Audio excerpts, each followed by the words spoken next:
Hello and welcome to this NATO 2030 digital conversation, Heating Up Climate Change and Global Security. My name is Janani Vivekananda, and I'm the head of program on climate and security at the think tank Adelphi. And it's my privilege to be moderating this discussion today. Climate change is making the world more dangerous. This isn't just about the future, it's already threatening security today. So it follows that armed forces around the world must do more to fully understand and integrate climate change into all aspects of work. Now, these aren't my words.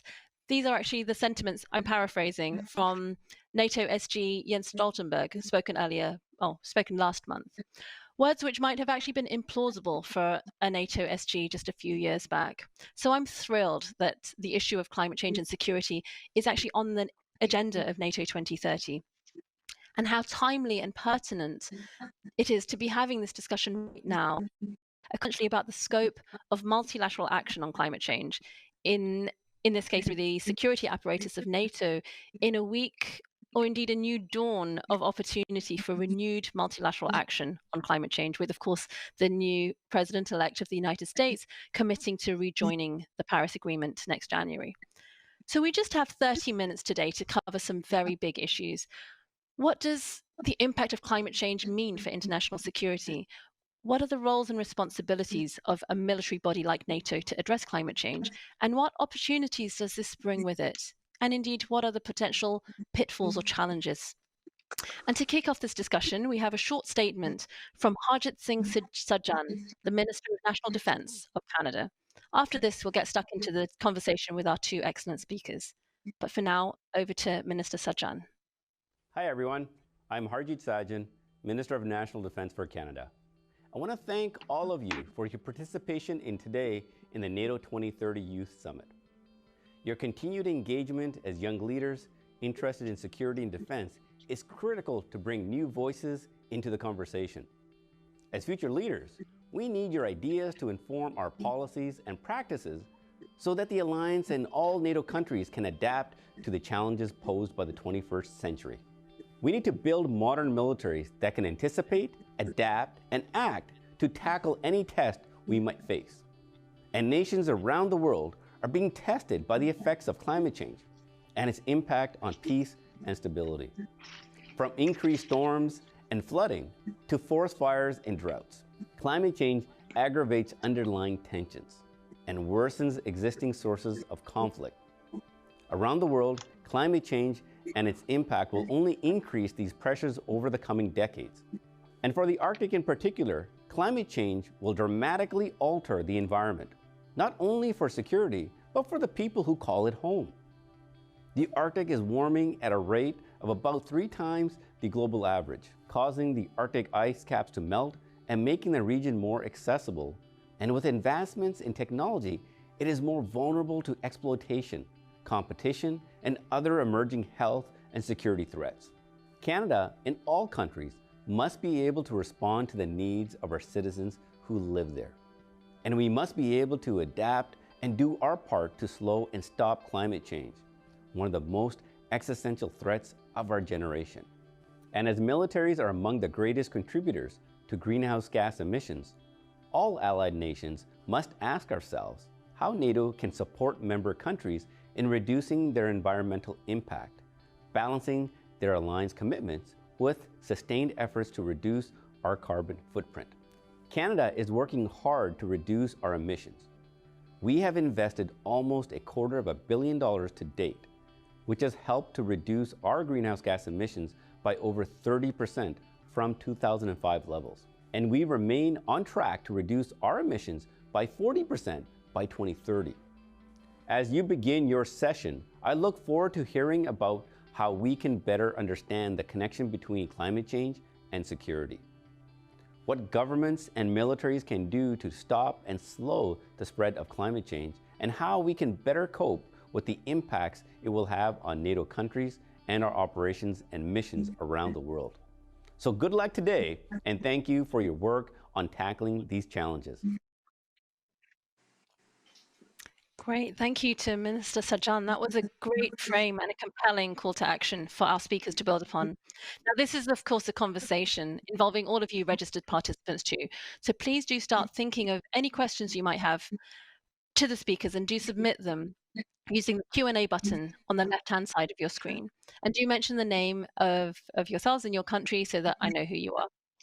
And I'll try to make sure that we have a good amount of the allocated time for an interactive conversation. Just a note, this function is only available to registered participants, but to anyone else watching, wishing to join, you can join the conversation using Twitter with the hashtag NATO 2030.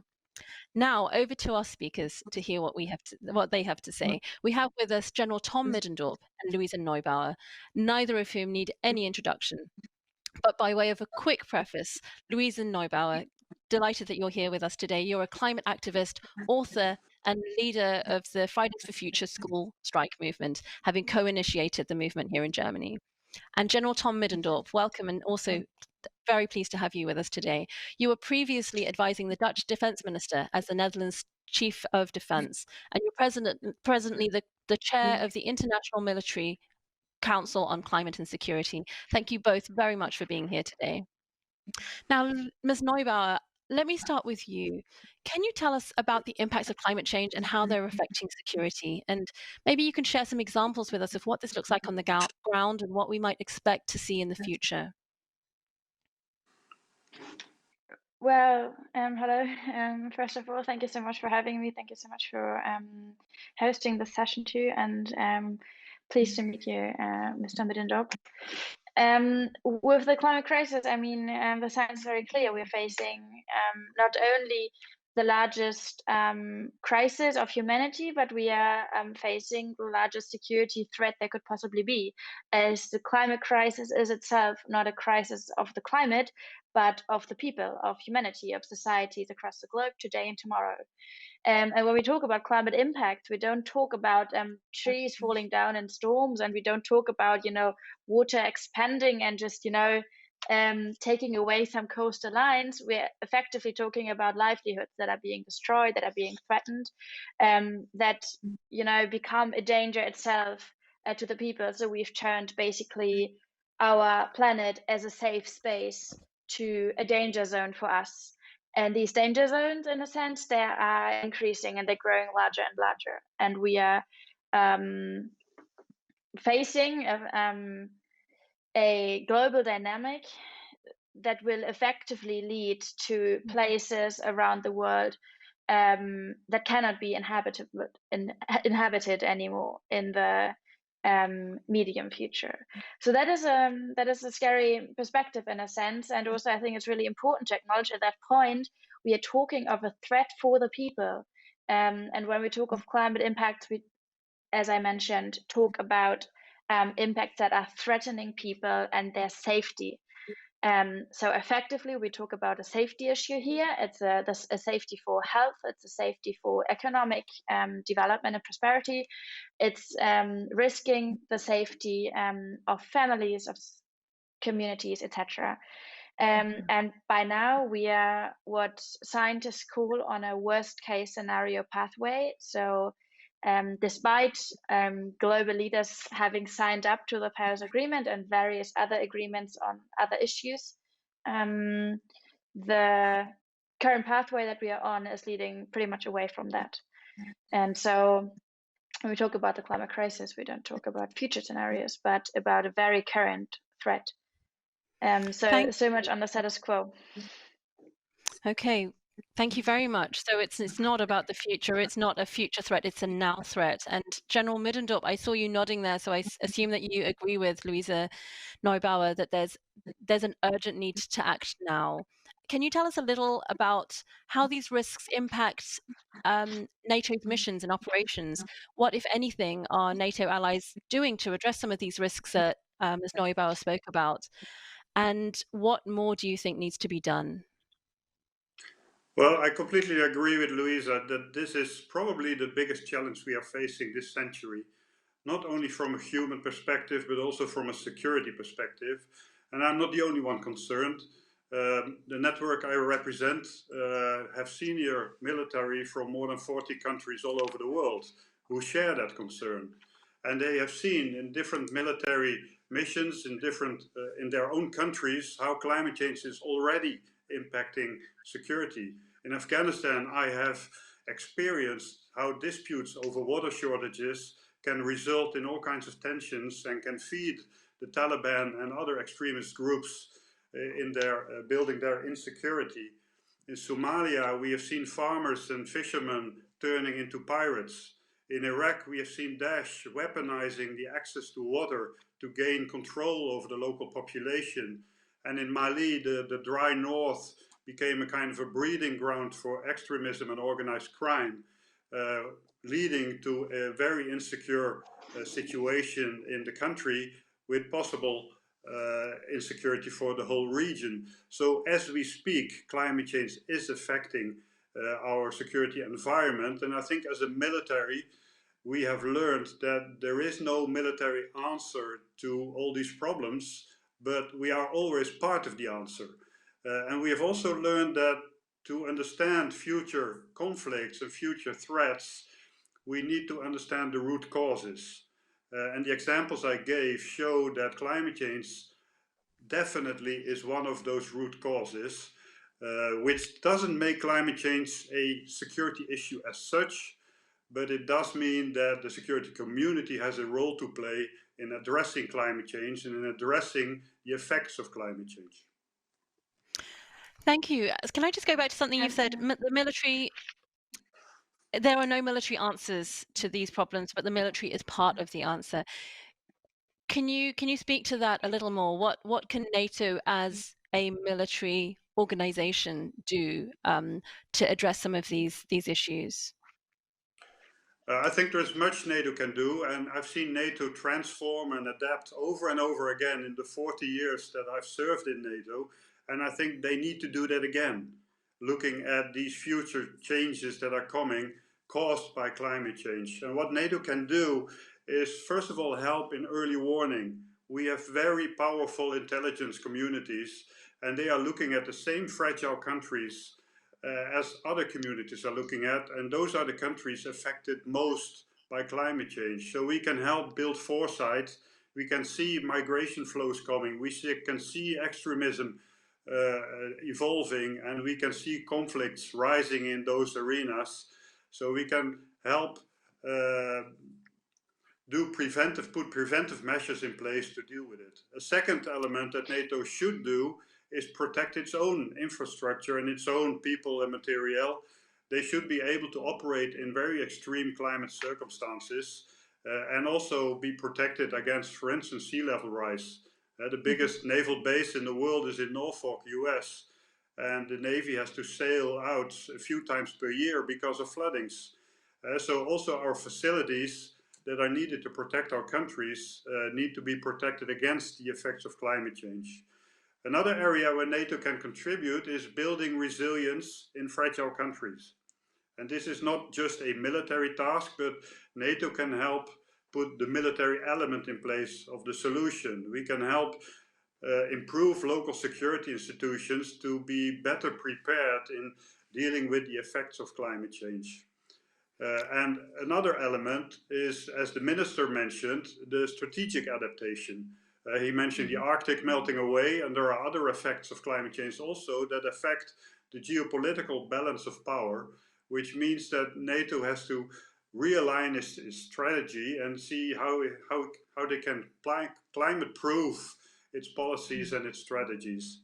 And if I may mention a last one, I think we can expect an increasing call for humanitarian assistance and disaster relief operations. And per definition, the civil community is not always able to respond sufficiently because these are extreme situations. And then there will be a call on the military, an increasing call on it, with an increasing demand of military operations in this area. Okay, thank you very much. Luisa, you wanted to say something. Please go ahead. Yes, because I think one crucial aspect is missing here, that the military, of course, itself is part of the problem. I mean, when we're looking at where emissions are coming from, we look at the military a lot. And I think that is one of the key issues or the key problems of the NATO itself. It's not only an institution that is promoting, in a sense, increased military use, even asking or trying to protect people by producing emissions, which again are threatening the people, is not a very promising approach to the issue. So obviously things need to be done fundamentally different. That is just the aspect of emissions, and it's it's no secret that the carbon footprint of the US military sector is larger than, I think, more than 100 countries combined. So there's a real issue going on. And then on the other side, we have got an issue on spending. So if an institution is, categorically asking countries to increase their military spending, we are asking, where will the money come from that can be used to protect the climate, to protect the people? And there will be, we will have to make hard choices about money allocation. And increased military spending cannot be, has to be thought through in a way, in a time in history when we need an estimated 100 billion US dollar per year for 10 years to be spent. And I think the third one is a really different aspect to that. The NATO also is a multilateral organization that is coming together to increase security around the world. So the question there would be, what is a political stance that a NATO, for instance, could take on this? So how are member states getting together over the climate issue, understanding that the first thing that they are asked to do to protect the people around the world would be to address climate change effectively on the ground and drastically reduce emissions everywhere across the sectors. Okay, thank you. So yes, let's talk about emissions. And I can actually see a great question from Guillaume Pasquier from France. I'm apologizing if I've mispronounced your name there. But the question is, should military innovations be combined among NATO member countries to accelerate? Oh, the question seems to have gone. But I think essentially, what can militaries do to further this prospect of greenification? What can NATO allies do in particular? I mean, for example, the US DoD alone is spending $1.5 billion on R&D, research and development into green energy. So could this be, as you've said, Ms. Neubauer, it's part of the problem. Could it also be part of the solution? General Middendorp, what are your thoughts on the prospects for greenification of NATO allies' militaries, and how this knowledge can maybe contribute to kind of global efforts towards a low carbon pathway? Yeah, well, I completely agree with Luisa that at this moment we are not doing much and not doing sufficient.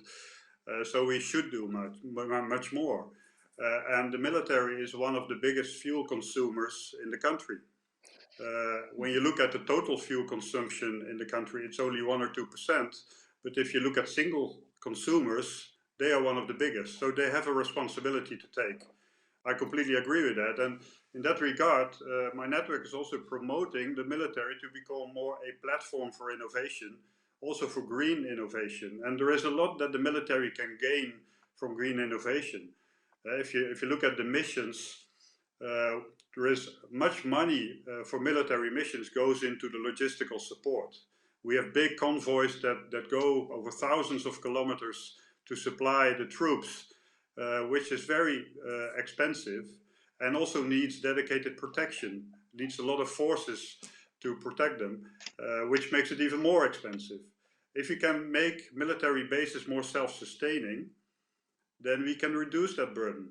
We can reduce the costs of those missions and meanwhile also reduce emissions and contribute to emission reductions. So there is a lot to gain from the military, only this is still uncovered territory. And I think it would be very good if NATO has many centers of excellence in its organization, if they would add a center of excellence on this topic. And if we look at research and development, and we are developing a next generation ship or a next generation tank or next generation airplane, I think we should also incorporate green targets and see how these next generation capabilities can also become more self-sustaining, which not only gives a benefit to emission reduction, but also a benefit to operational readiness. So it's a win-win situation for everybody.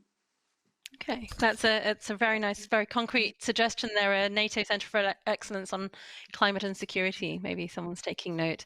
You mentioned resilience as one of the aspects of climate security that militaries can address, and of course part of this is livelihood security, safety, and just the physical security of people.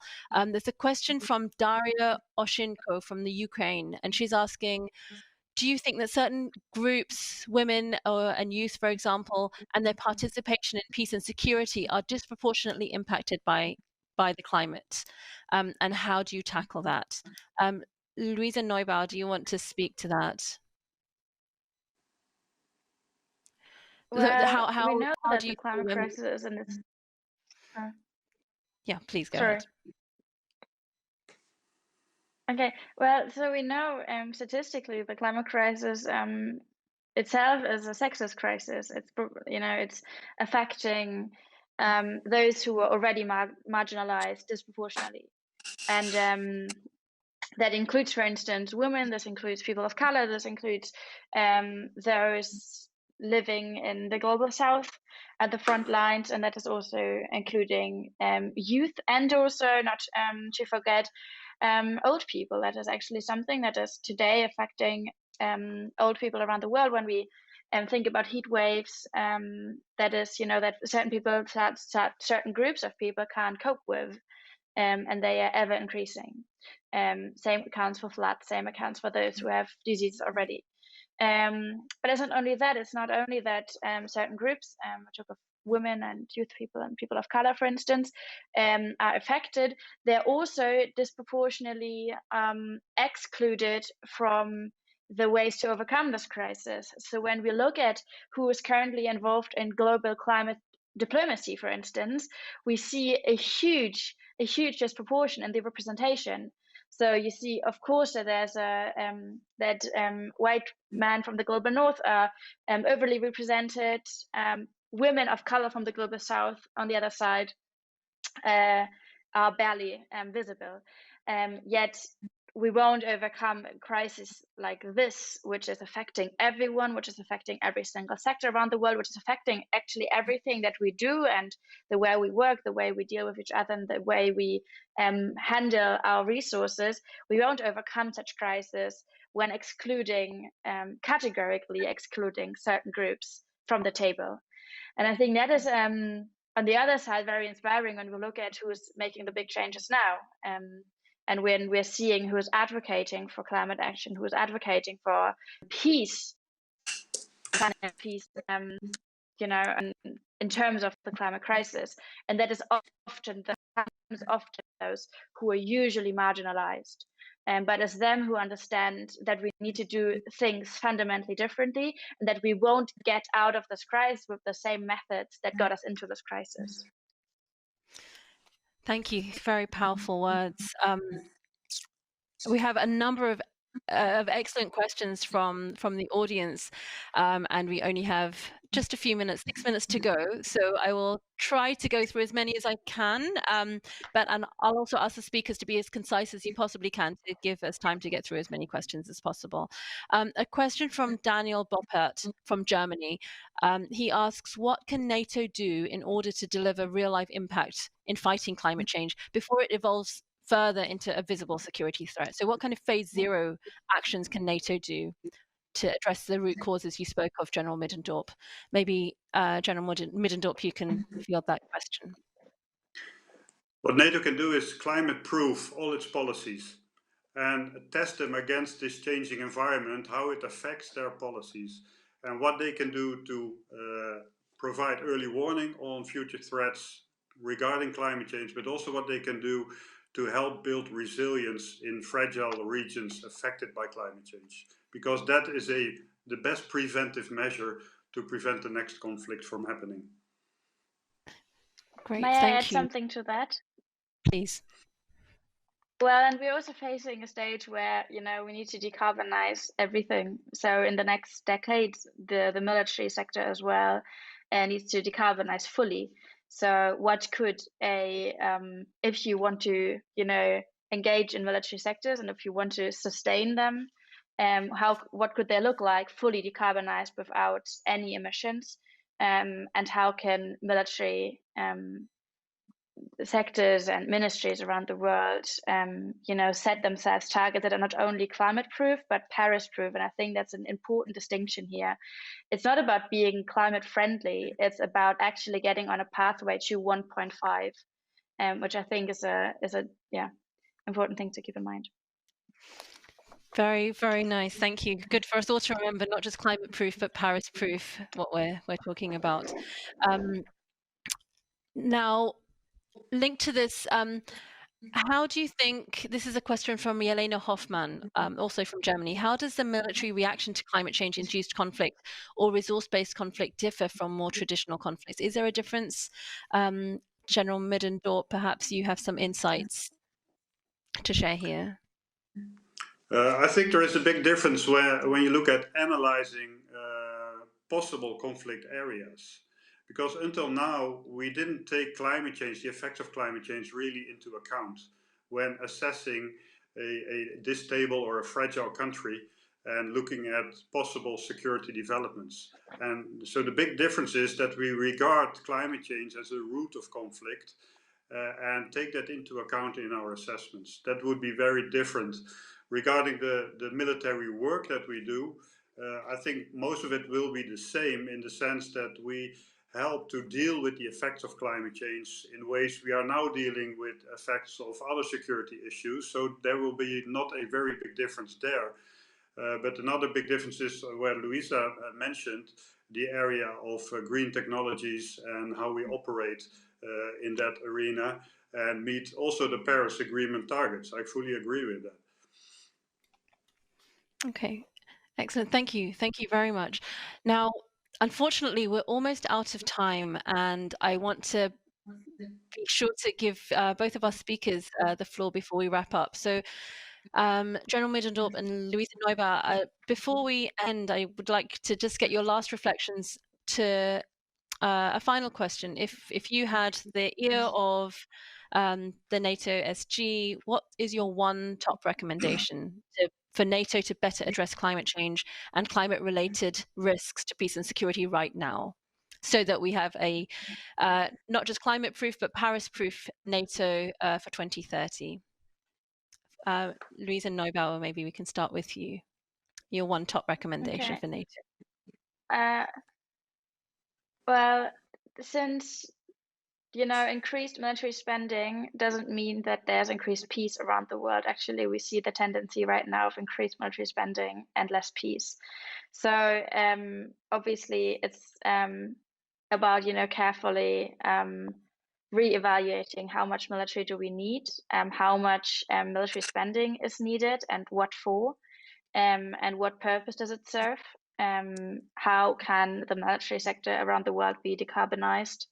And how can it then be, how can the NATO qualify as an institution that acts in alliance with Paris and the UNFCCC? I think it's really about that. Perfect, wonderful. And General Middendorp, your one top recommendation in 30 seconds, if you can. Well, I think NATO has proven to be a very valuable security policy for our countries, all the member state countries, and will be needed in the future as well. Only the threat is changing. So NATO we should not wait until the climate has changed, until these effects become more visible. We should act now and see what we can do to help prevent these effects from happening. And I think NATO should become a partner in fighting the effects of climate change with all the other institutions. Thank you. Thank you very much. And on that compelling note, sadly, that's all we have time for today. Thank you so much to our two speakers, Luisa Neubauer and General Tom Middendorp, and to Minister Sajjan for covering so much ground. I can't believe so much has been covered in just half an hour. I won't even attempt to summarize, but very grateful to your very honest and insightful responses. And thanks to you, the audience, for your input, your excellent questions, and for tuning in. The program will continue on Channel 1, but for now, from me and from our speakers, thank you very much and goodbye.